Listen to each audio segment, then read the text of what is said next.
Hello everyone. So today's video is based on SPI protocol using Atmega 16 जिसमें हम MAX 7221 shift register का use करेंगे। तो चलिए स्टार्ट करते हैं प्रोग्रामिंग। जैसे कि हम जानते हैं कि SPI इसमें हम बेसिकली थ्योरी को ज़्यादा हम कवर नहीं करने वाले हैं। इसकी प्रोग्रामिंग कैसे करना है वो हम इसमें फोकस करने वाले हैं। थ्योरी के लिए हम कोई और वीडियो उसमें कनेक्ट कर लेंगे। तो फाइनली इसको रन कैसे करना है, चलाना कैसे, काम कैसे करना है, उस पर हम काम कर लेते हैं। तो Atmega 16 माइक्रो कंट्रोलर हम चूज करेंगे। न्यू प्रोजेक्ट पे जाते हैं।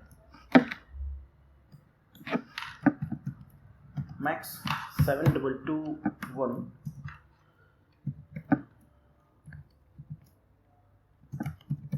REG से डेस्कटॉप पे एक फोल्डर में इसे मैंने सेव किया हुआ है।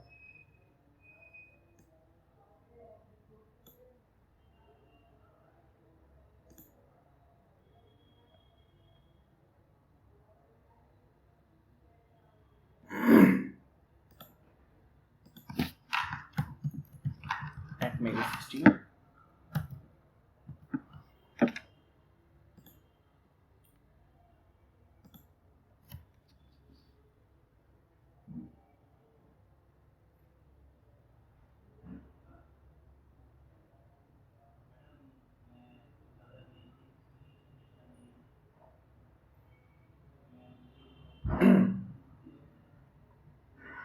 ओके।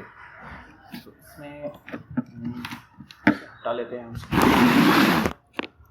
तो जो इसके लिए बेसिक रिक्वायरमेंट है उन्हें हम इंक्लूड कर लेते हैं। तो बेसिक हमें एक पहले हम चेक कर लेते हैं कि कौन से पिन की हमें रिक्वायरमेंट है और हम यहाँ पर एक हार्डवेयर का कनेक्शन कर लेते हैं। तो यहाँ पर MAX 7221 IC को चूज़ कर लेंगे, पहले पिक कर लेंगे और इसका हम हार्डवेयर पे कनेक्शन कर लेते हैं। राइट क्लिक करके इसे हम एक्स मिरर कर लेते हैं ताकि कनेक्शन थोड़ा इजी हो जाए। क्लॉक का कनेक्शन हम क्लॉक से करेंगे और स्लैब सेलेक्ट को स्लैब सेलेक्ट से कर देते हैं। और डेटा इन मतलब मास्टर आउट स्लैब इन, मतलब इसमें जो मोसी पिन है MOSI जो पिन है उसका कनेक्शन हमें करना है। मतलब मास्टर आउट मतलब इस कंट्रोलर को हम मास्टर बनाएंगे जो कि क्लॉक भी जनरेट करेगा और साथ ही साथ डेटा भी पास करेगा। वो डेटा हम इस 7 सेगमेंट पे रिसीव करेंगे, इस शिफ्ट रजिस्टर पर रिसीव करेंगे और इस शिफ्ट रजिस्टर से हम 7 सेगमेंट का कनेक्शन कर देंगे। तो ये इसका सिर्फ कनेक्शन है। जितनी रिक्वायरमेंट है प्रोटीज के अकॉर्डिंग वो भी हमने की है। यहाँ पर हमें एक शिफ्ट रजिस्टर भी एक पुल अप रजिस्टर भी लगाना पड़ेगा। अगर आप सिर्फ प्रोटीज पे से चलाना चाह रहे हैं तो पुल अप रजिस्टर की जरूरत नहीं पड़ेगी। ये बस एक पीक करंट के लिए होता है। तो हार्डवेयर की रिक्वायरमेंट है, एक हार्डवेयर की रिक्वायरमेंट है। अगर प्रोटीज पे बस चलाना है तो हमें इस रजिस्टर की ज़रूरत नहीं है। अगर आप इसे खाली भी छोड़ दोगे तो भी ये काम करेगा। तो हम एक मल्टीप्लेक्सर सेगमेंट यूज़ करेंगे। 7SEG टाइप करेंगे तो मल्टीप्लेक्स, ये कॉमन कैथोड हमने चूज़ किया इसमें। तो ये जो शिफ्ट रजिस्टर है ये बेसिकली इसी के लिए यूज़ किया जाता है।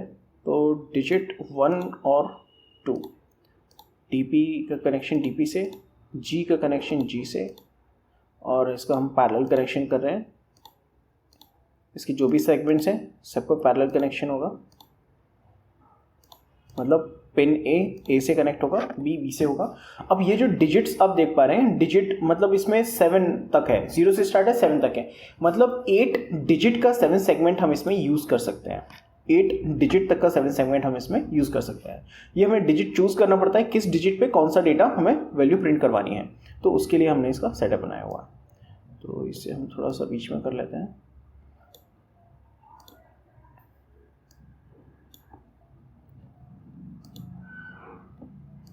साइड में हो गया है। चलते हैं प्रोग्रामिंग पे। अब हम जानते हैं कि हमने इसमें सिलेक्ट किया है PB4 को SS बनाया है, मोसी जो कि PB5 पे है और SC के PB7 पर है।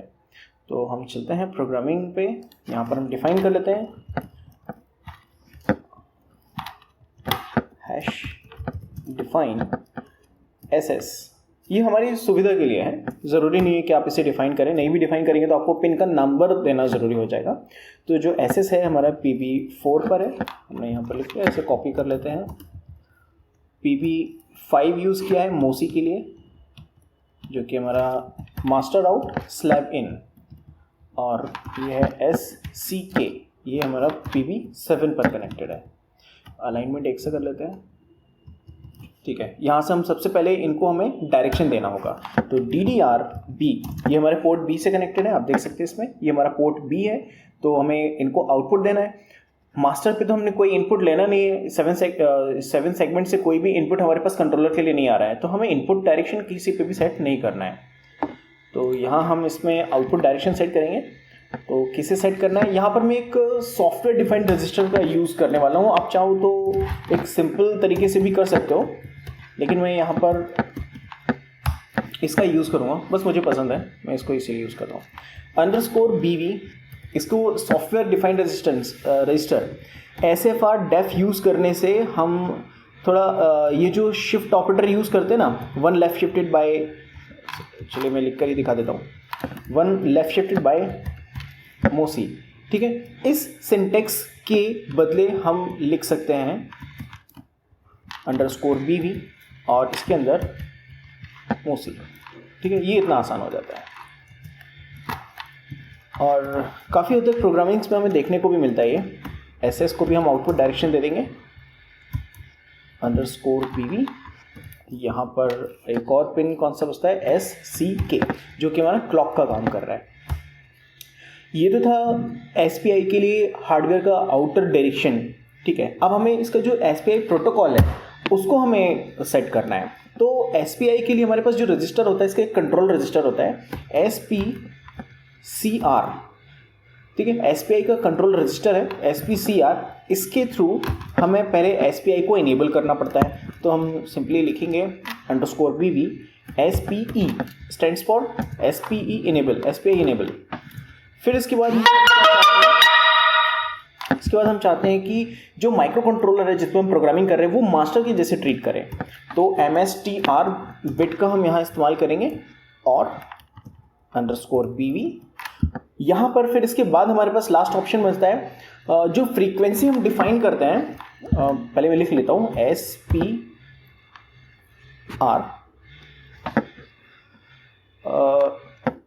SPR0, ये बिट है।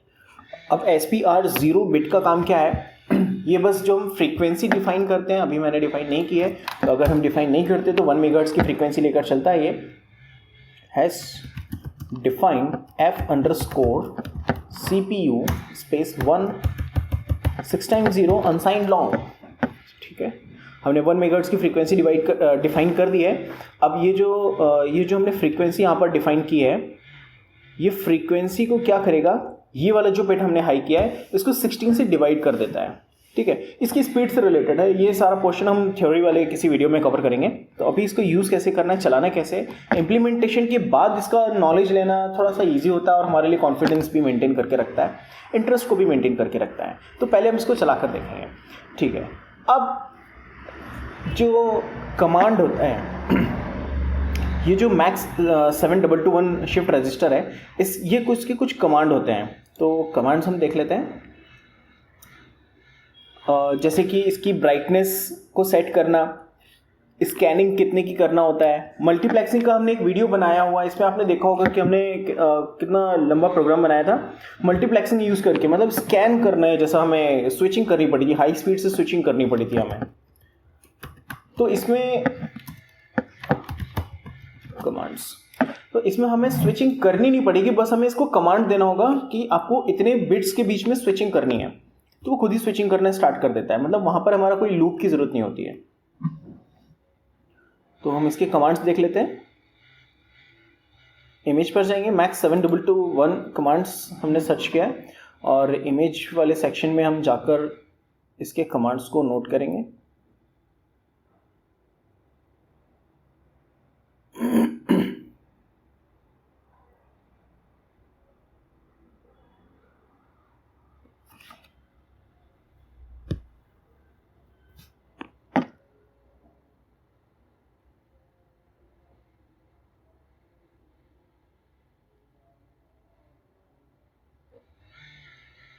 मैक्स 7221 गलत लिख दिया 7221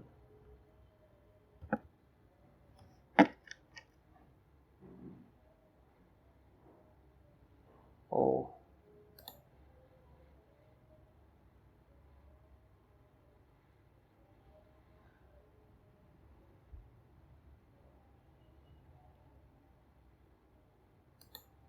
सर्च करेंगे मैक्स 7221 कमांड्स।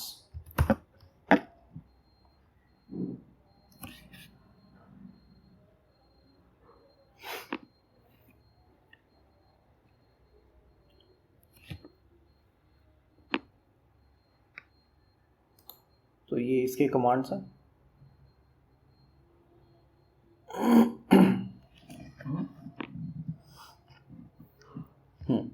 तो इसमें आप देख सकते हो कमांड मतलब दो चीज़ें हमें देनी होती है, एक कमांड देना होता है और उसके बाद हमें डेटा देना होता है। कमांड किसके लिए होता है?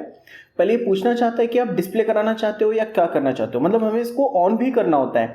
तो ऑन करने के लिए देखो शटडाउन वाला कमांड है यहाँ पर 0xC0C वाला 0x0C वाला कमांड है, ठीक है। इसको कमांड को देने के बाद हमें 1 देना होता है, 1 मतलब ऑन, ठीक है। डिस्प्ले टेस्ट यूज़ करना है तो 0xF है। इंटेंसिटी मतलब इसकी जो ब्राइटनेस है वो सेट करना है तो 0xA है। स्कैन की लिमिट मतलब स्कैन लिमिट मतलब कि कितने डिजिट्स आप इसमें यूज़ करना चाहते हो। जैसे 5 डिजिट की प्रोग्रामिंग है, 4 डिजिट की है, 2 डिजिट की है, तो उसके अकॉर्डिंग हमें यहाँ पे बताना होता है कि आप कितनी डिजिट्स के लिए डेटा को प्रिंट कराना चाहते हो, तो उतने डिजिट्स को ये स्कैन करेगा। और डिकोड मोड, डिकोड मतलब हमने दिया 1, तो 1 को 7 सेगमेंट के फॉर्मेट में डिकोड करेगा ये। तो वो डिकोड मोड के लिए हमें यहाँ पर 0x09 या फिर 0x9 हम जो बोल सकते हैं वो यूज़ करेंगे। अब हमें पहले 7 सेगमेंट में क्या डेटा डिस्प्ले कराना है तो उसके अकॉर्डिंग हम डिजिट को चूज़ करते हैं कि पहले डिजिट में हमें कौन सा डेटा डिस्प्ले कराना है। सेकेंड 7 सेगमेंट का जो डिजिट है, डिजिट मतलब डिस्प्ले आप समझ रहे होंगे, सेकेंड वाले डिस्प्ले में हमें क्या डिस्प्ले कराना है, तो हमें इसको इससे चूज़ करना पड़ता है कि किस डिस्प्ले में कौन सी वैल्यू प्रिंट करवानी है हमें। तो ये सारा कुछ इसमें सेटअप होता है। तो चलिए इसके कमांड्स को हम नोट कर लेते हैं। पहले 0x9 है, हम लिखते चलते हैं पैरेलली, इसको हम स्प्लिट कर लेते हैं।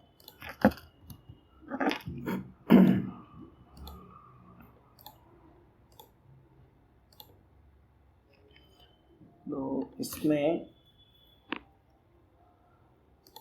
लिखना भी बाद में अपन एक फंक्शन बना लेते हैं, void execution। ये हमारी चॉइस है, हम जिस भी नाम से बनाना चाहें। कुछ अनसाइंड कैर, अब हम इसका इस्तेमाल कर नहीं रहे तो इसको हम फुल स्क्रीन कर लेते हैं। अनसाइंड कैर CMD, हमें दो चीज़ें देनी है, कमांड देनी है और उसके बाद हमें डेटा भी देना है। तो अनसाइंड कैर डेटा, ठीक है, मतलब इसमें हम दो चीज़ें पास करना चाहते हैं, कर्ली ब्रैकेट्स, ठीक। तो डेटा पास करने के लिए बहुत ही आसान है, SPDR मतलब SPI का data register is equal to क्या पास करना है हमें, सबसे पहले हमें कमांड पास करनी है। तो कमांड लिख दिया। कमांड जब इसमें पास हो रही है तो हमें थोड़ा देर वेट करना होगा ताकि कमांड पूरी तरह इसमें इंसर्ट हो जाए। तो इसमें इंसर्ट हो गया या नहीं हो गया तो ये अपना एक स्टेटस वाली बात होती है, ठीक है।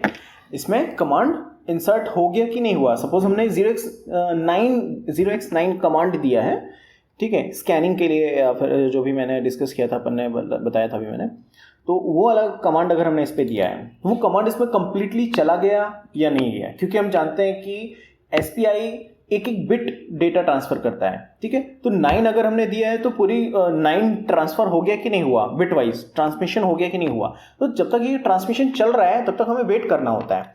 तो वेट करने के लिए इसका स्टेटस हमें देखना होता है। तो SPIF नाम का एक बिट होता है जो कि SPSR रजिस्टर के अंदर होता है। SPSR क्या है? SPI का स्टेटस रजिस्टर, ये इसका स्टेटस रजिस्टर है। अब कमांड तो हमने भेज दिया, जब कमांड चला गया तो हमने यहाँ पर कॉपी करके उसको पेस्ट किया। अब हम डेटा पास करेंगे कि भाई कमांड हो गया है, ये कमांड पे इस लोकेशन पे डेटा पास करना है, तो वो डेटा हमने रख दिया। लेकिन SPI के रूल्स के अकॉर्डिंग हमें क्या करना होता है, इसमें port B and equal to not underscore BB SS वाला जो पिन हमने सेट किया था स्लैब सिलेक्ट का, मतलब हमें किस स्लैब पे डेटा पास करना है उसको हमें सिलेक्ट करना ही पड़ेगा। उसको सिलेक्ट करने के लिए हमें क्या करना होता है, उसको उस पिन को पर्टिकुलर पिन को में 0 से सेट करना होता है। तो हमने इस फंक्शन में इसकी सेटिंग कर दिया है। तो जब ये डेटा हमने पास कर दिया है तो हम इसको वापस से हाई कर देंगे, ताकि अगर वो किसी और को कुछ और भी काम करना हुआ, कहीं और से डेटा रिसीव करना हुआ तो ये रिसीव कर पाएगा। ठीक है, इसमें कोई दिक्कत नहीं है। ये बस स्लैब को सिलेक्ट करने के लिए हमने यहाँ पर इसको लो किया है एसएस को। ठीक है, क्योंकि ये जो बिट होती है, आप इसमें अगर ध्यान से देखें तो चिप सिलेक्ट के नाम से है, इसके ऊपर बार बना हुआ है, मतलब ये एक्टिव लो है। एक्टिव लो का मतलब 0 मिलने पर ये काम करती है, उसको 0 मिलने पर सुनाई देता है, नहीं तो नहीं।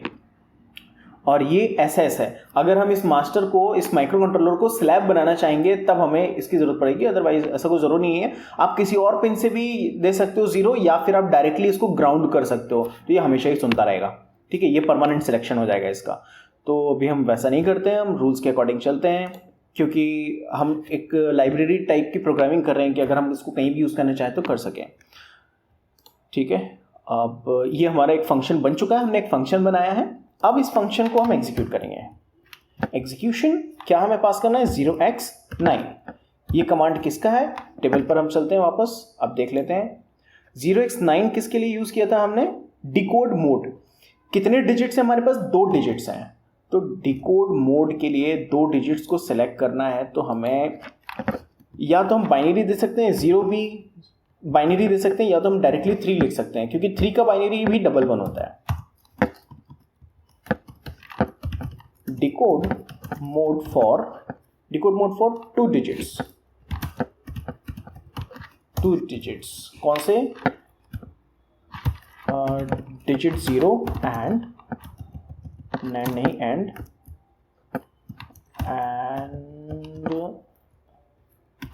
डिजिट 1। ठीक है, डिजिट 0 एंड डिजिट 1 कौन सा, मतलब ये डिजिट 0 डिजिट 1। ये किस पे गया है, डिजिट 0 हमारा 7 सेगमेंट 1 पे, मतलब इस वाले पे कनेक्टेड है, 2 वाला इस पे कनेक्टेड है। ठीक है, इन दोनों के बीच में हमें डिकोड मोड हमने स्टार्ट किया है। अब एग्जीक्यूशन फिर से स्टार्ट करेंगे हम। इसके बाद एग्जीक्यूशन के बाद कमांड कौन सा है हमारे पास अवेलेबल है, इंटेंसिटी सेट करना है, स्कैन लिमिट सेट करना है। स्कैन लिमिट मतलब कि कितने 7 सेगमेंट आप लगाना चाहते हो। डिकोड मोड हमने 2 के लिए चालू किया, तो ऑब्वियसली हम 2 के लिए ही हम स्टार्ट करेंगे इसको। तो 0xb, कैपिटल या स्मॉल जो भी आप लेना चाहो ले सकते हो। तो यहाँ पर हम पास करेंगे 2 for 2 7 segments, 2 digits for 2 digits. फिर से एग्जीक्यूशन का, अब हमें इंटेंसिटी इसकी ऑन करना है, 0xa, कॉपी 2 3, अभी फिलहाल के लिए हमने ऐसे ही लिख दिया, बाकी तो हम रन करेंगे हार्डवेयर पे, तब हमें देखने को मिलेगा कि कितनी इंटेंसिटी हमें रखना है। एग्जीक्यूशन ex, अच्छा स्पेलिंग मैंने EXR से स्टार्ट कर दिया है, कोई बात नहीं, नाम चलेगा, कुछ भी लिख सकते हैं हम, मीनिंगफुल होना चाहिए तो बेटर रहता है, कोई बात नहीं। अभी इसको सुधारना तो बड़ा टास्क हो जाएगा। तो अभी इसको ऑन करना है हमें। स्कैन लिमिट भी हमने सेट कर दिया, शट डाउन सॉरी किस पे, 0x0c पे है, 0xc पे है। ठीक है, 0xc।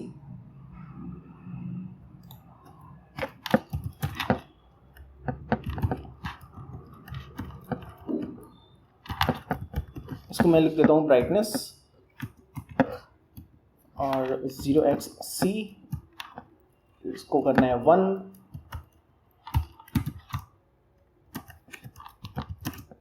टर्न ऑन डिस्प्ले,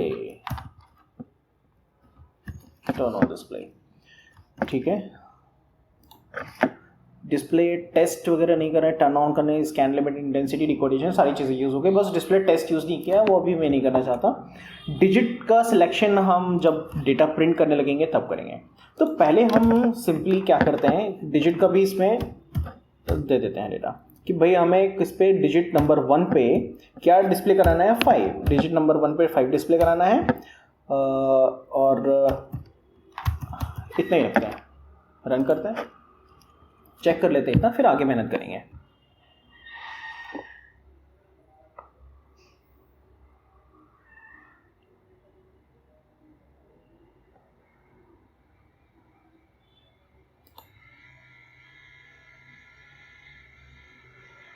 यहाँ वाइल के अंदर हमने कुछ भी नहीं रखा है, क्योंकि स्कैनिंग का काम ये खुद ही करता है। कौन? शिफ्ट रजिस्टर, वो खुद ही स्कैन करेगा।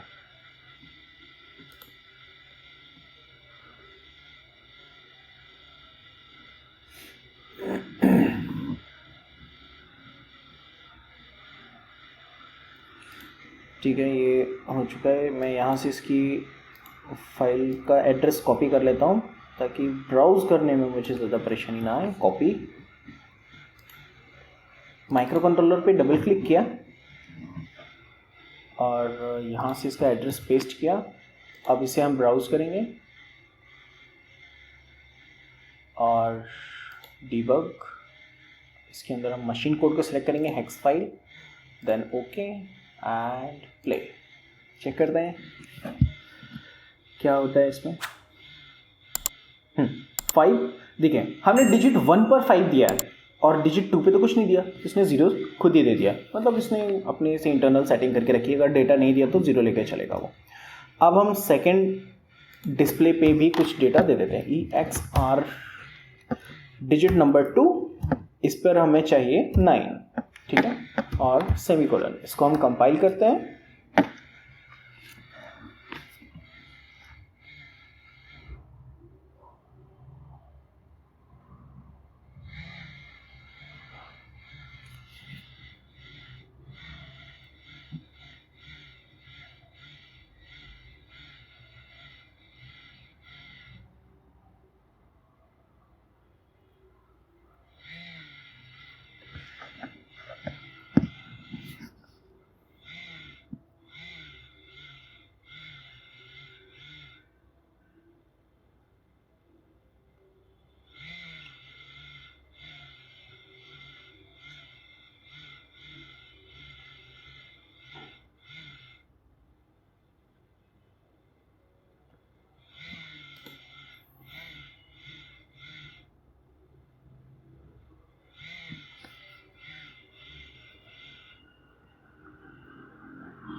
ठीक है, अब इसे हम प्ले करके देखते हैं। स्टॉप किया एंड प्ले, वो एक 5 और एक जगह 9 आना चाहिए। ठीक है, 5 एंड 9। अब इसे हम लूप में चला कर देख लेते हैं। लूप इन द सेंस हम चाहते हैं कि एक काउंटर चले। ठीक है, तो ये अगर आप फॉर लूप यूज़ करना चाहते हैं तो फॉर, या वाइल लूप यूज़ करना चाहते हैं तो वाइल, ये हमारी चॉइस है, हमारे ऊपर डिपेंड करता है। मैं यहाँ पर फॉर लूप यूज़ करता हूँ। For and I equal to 0, I less than, हमें ये कहाँ तक चलाना है, सपोज 9 तक चला लेते हैं इसमें। आई प्लस प्लस, यहाँ पर हम इसे सेट कर लेंगे। डेटा हमें भेजना है, इसे कॉपी कर लेता हूँ, पेस्ट, और किस डिजिट पर भेजना है, सपोज डिजिट नंबर 1 पे हमें आई की वैल्यूज़ को भेजना है। तो यहाँ पर मैं एक शॉर्टकट यूज़ कर रहा हूँ। वो शॉर्टकट नहीं, वैसे शॉर्टकट कुछ इंक्रीमेंट की ज़रूरत नहीं है। एक डिले दे देते हैं,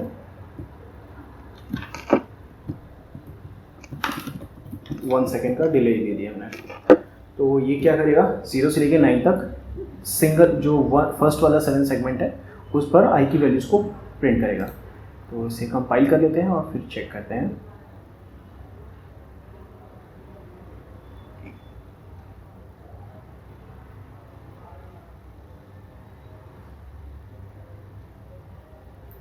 कंपाइलेशन चल रहा है अभी।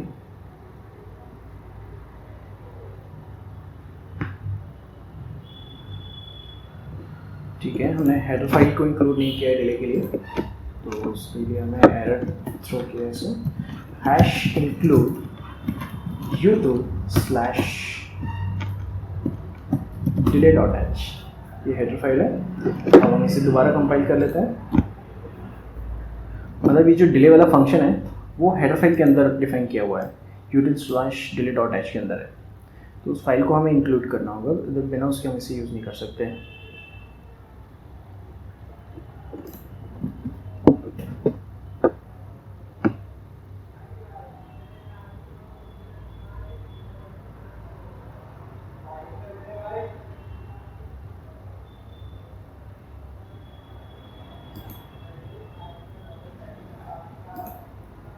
प्ले करके देखते हैं।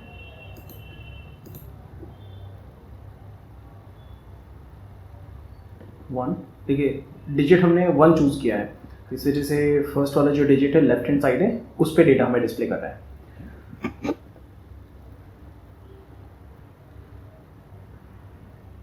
ठीक है, ये कहाँ तक गया? 8 तक गया है। इसे हम चेक कर लेते हैं ये 8 तक क्यों गया, क्योंकि हमने यहाँ पर लेस देन 9 यूज़ किया है, इस वजह से ये 8 तक की हम इसमें काउंटिंग देती है। अगर हम इक्वल ऑपरेटर यूज़ करेंगे तो ये 9 तक चलेगा। ठीक है, अगर हमें डबल डिजिट्स इसमें देना है तो मैं यहाँ पर क्या करता हूँ, इसे 99 तक चला देता हूँ। यहाँ पर थोड़ा हमें मैथ्स यूज़ करनी होगी, तो इसके लिए मैं 2 वेरिएबल्स की मुझे यहाँ पर ज़रूरत पड़ेगी जो कि रिमाइंडर निकालेंगे। तो इंट लेफ्ट वाले 7 सेगमेंट के लिए L यूज़ कर लेता हूँ मैं यहाँ पर, और सेमीकोलन यहाँ पर मैं कुछ अभी फ़िलहाल के लिए वैल्यू 0 देता हूँ, और राइट वाले के लिए r इज़ इक्वल टू 0। ठीक है, अब हमें क्या करना है, और ये जो फर्स्ट वाला 7 सेगमेंट है ये लेफ़्ट वाला है, तो यहाँ पर हमें L की वैल्यू डिस्प्ले करना है, और इसे हम कॉपी कर लेते हैं। यहाँ पर हमें R की वैल्यू डिस्प्ले करना है, ये किस पे? सेकेंड वाले 7 सेगमेंट पे। तो लेफ़्ट और राइट वाला 7 सेगमेंट है उसके अकॉर्डिंग हमने इसे चला लिया है।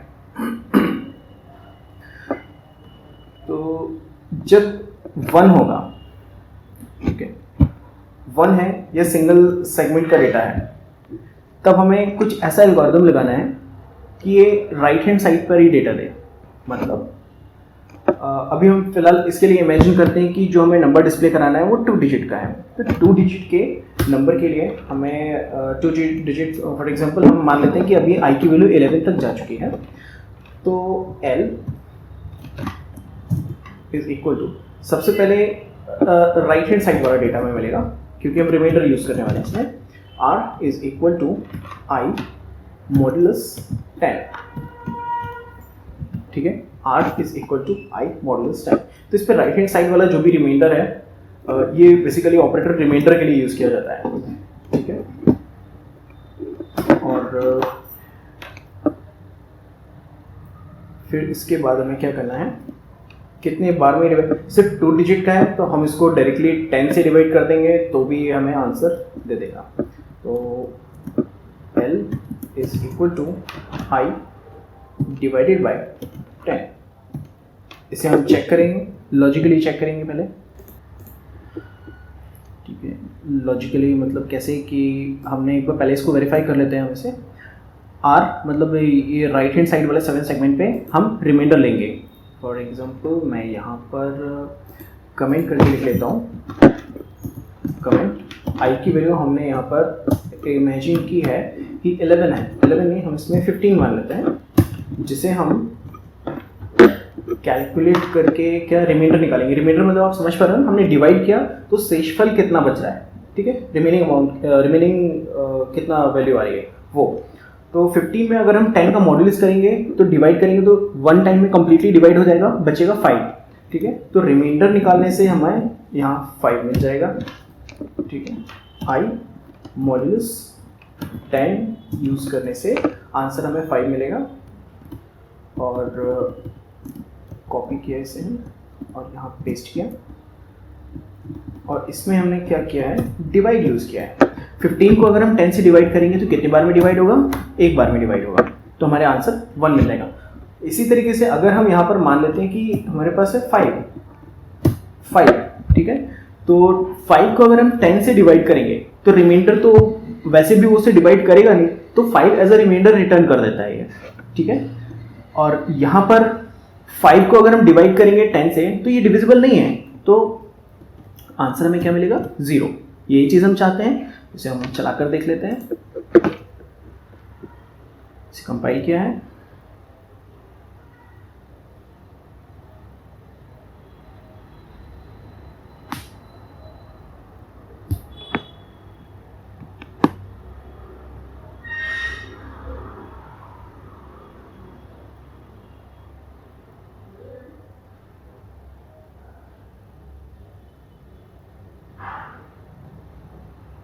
ठीक है, कंपाइलेशन कंप्लीट हो चुका है।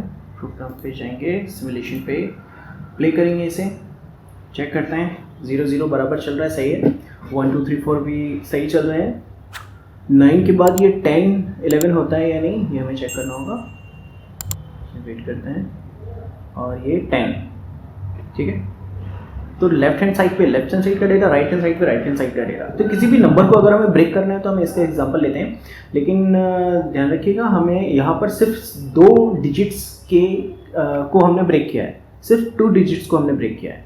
मल्टीपल डिजिट्स होते हैं, 4 या 5 के अकॉर्डिंग होते हैं, तो हमें किसी वेरिएबल की हेल्प लेनी होती है, जिसमें हम रिमाइंडर निकाल कर उसको स्टोर करते जाएंगे। मतलब जितने बार हम रिमाइंडर निकालेंगे, modulus operator, percent operator use करते जाएंगे, तो उस वैल्यू को हम i, j, k, l इस तरीके से स्टोर करते जाएंगे, तो रिमाइंडर निकलता जाएगा, पूरा डेटा कंप्लीट हो जाएगा। और साथ ही साथ जो ओरिजिनल वैल्यू होगी उसे भी हमें अपडेट करना होगा।